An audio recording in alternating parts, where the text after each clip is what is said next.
You don't have money problems, you have personal problems. What I mean by this is it's not money that is the issue, it's your mindset, it's your personal habits. All of these things basically come from one thing, and that's you. Money, whether it's in the form of debt issues, whether you're trying to save, whether you're trying to invest, if you're falling short of that goal, that's just coming from a level of not being able to follow a plan. So let me tell you a story. I found myself in debt. I found myself basically maxing out my credit card, and I was stuck at a McDonald's. I maxed out my credit card and I didn't know what I was going to do. I felt completely hopeless.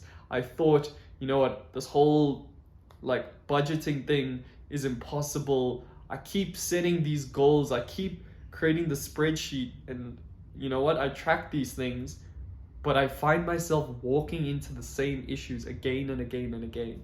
And you're not alone. I mean, like, I wasn't alone. I knew plenty of people who were finding the same issues. I just found it out a little bit earlier because I was earning money a little bit earlier.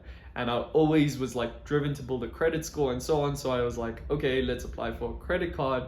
Then you get the credit card, and then you don't realize how easy it becomes to spend money that is not your own.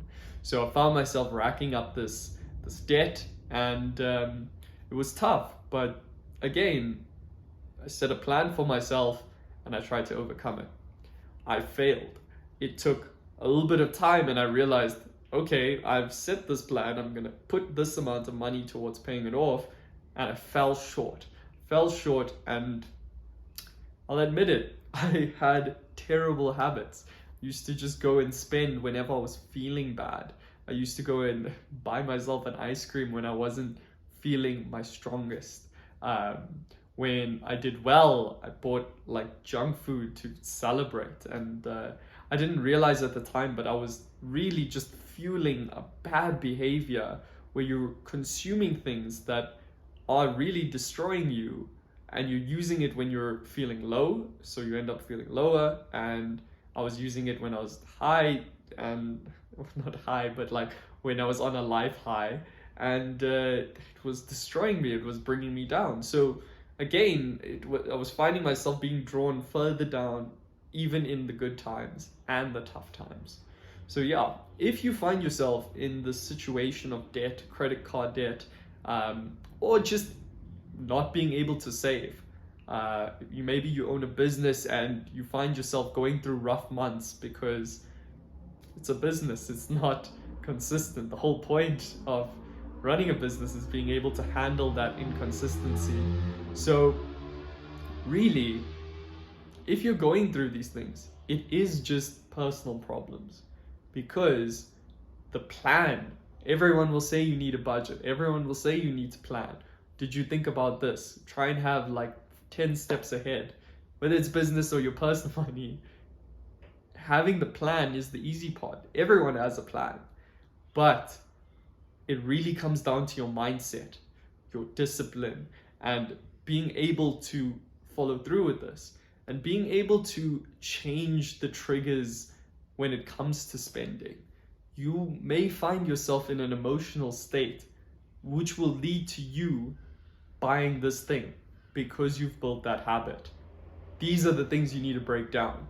These are the things that people don't consider in their plan. So really pay attention to that, and you can really completely fix that, you know? Anyways, this is what I teach. I teach mindsets around money management. I teach tactics, all the things you will need to really just get your money working for you. And what you understand is when you have more money, you can use more money to get more money, and the whole benefit of more money is just that makes your whole life better. And if that's something that appeals to you, click on the link in the description. And yeah, don't underestimate your influence. You make this change now, whether it's spending a little bit of money towards yourself, whether it's getting yourself out of debt and then focusing on using your new ability to save to push all of that money into a new business, into something for yourself that will last for as long as you possibly can, you will inspire a bunch of people around you just by making that change. So do not underestimate your influence. See you again next time.